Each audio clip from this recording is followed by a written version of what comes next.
to spin on your heels. And you can always practice by only spinning on one foot first. And it's just like that.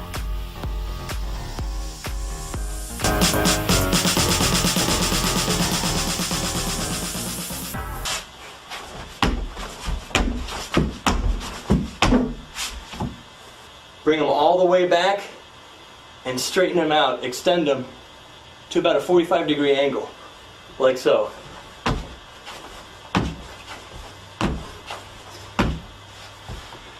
When you get good with that, you're going to feel your hips coming off the floor. When your hips come off the floor, you're ready to push off with your hands.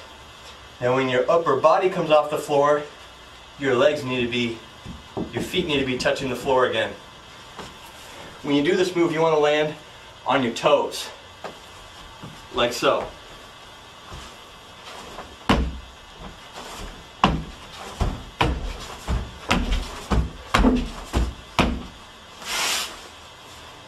That's it. Together, okay? And you might end up a little bit low, okay? So watch that carefully. First my lower body goes down, followed by the push, and then my upper body comes up here. Right? Boom, like that. And you work out, you start it lower, you can spread the legs a little bit, then we get higher and higher.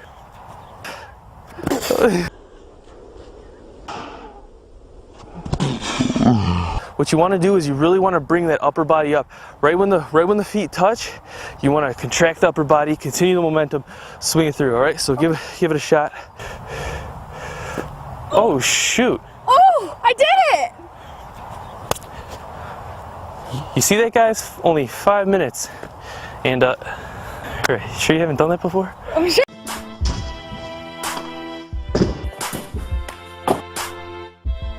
Now, the leg you step on the wall with is the one you usually take off of. So that's the last foot that leaves the ground when you cartwheel, gainer, etc. However, if you feel more confident using the opposite leg, then use that one. Now, the height of your step should be around hip level. This can vary depending on how much momentum you have or the jump you do before connecting with the wall. If your leg is too low, you run the risk of slipping down the wall, and if it's too high, then it will push you down into the ground as you go back. When you are confident, you can move on to flashing it, which some find easier than the tuck version I'm explaining. If you want that version, as you set, kick as hard as you can so it carries you over and becomes the first leg you land on. I may cover this as a tutorial in the future so you have a more detailed explanation. Anyways, you can also make it more unique. Do it in a combination. You're going to start with your feet a little bit more than shoulder width apart. Start with your arms to the left. This will help with momentum. Now slowly turn your body to the right while lowering yourself onto your left knee and opening your arms at the same time. From here, the turn will begin and you'll slowly bring your arms in to build momentum. You slowly lower down, open your arms, close your arms in, stop. Oh God, that was just awful. There's a lot of things we can do to help tighten this up. Here we go. First things first, keep your head up. It's going to be your tendency to look down to control the floor and see where you're at, blah, blah, blah. But that's only going to take your balance away from you. Secondly, make sure your hips stay forward. Your tendency is going to be to sit backward in your hips to try to gain more control or something like that, but it's not going to work. You have to be something of a pull from your knee to your shoulders, so your hip has to be forward to make that pull-like thing. Now, as you're already a quarter of the way around, finishing that is one turn, but it's not nearly as flashy as two. I'd say two is about the minimum, so let's go for 2 turns. Don't forget to keep your hips forward and use the front or back foot to counterbalance if you need it. Ready? Okay. Swing left, slowly bring it down, arms out, close, spin twice, stop. Come on, try it again, I'll do it with you. Swing left, slowly bring it down, arms out, close, spin twice, stop. Okay, screw it. Now let's go fast and be ninja-y with it. Up. Now, at the end, put your left hand on the ground in front of you. Up. It makes me feel like Thor. Now let it rip. See how many turns you can do. There's a lot of other things you can choose to do out of the knee spin. You can whip the right knee back, go into a push-up, and do the whole rise-up move.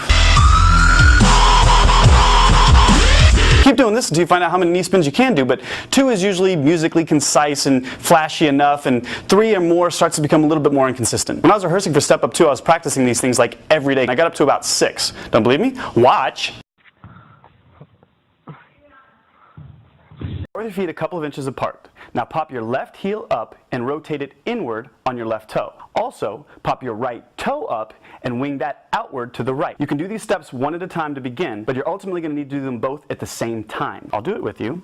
Left heel up and in, right toe up and out. Left heel up and in, right toe up and out. Now we do them together. And go. Position 1. From here, you're going to keep all your weight on that left toe and slide your right heel out while keeping your legs both turned outward. Inward. You rock your body to the right so that you roll from your left toe to your left heel and your right heel to your right toe. Only after that has been accomplished do you pivot on your toes and heels and put your knees facing inward. This is the most difficult part of the step because it's a very, very awkward position to try to keep your left toe up and your right heel up while your toes are facing inward. But left toe and your right heel, from here you're going to rock onto your left heel, picking your left toe up, while at the same time rocking onto your right toe, picking the right heel up. From there, turn your knees inward, pivoting on the toe and heel. Now we do them together. And go.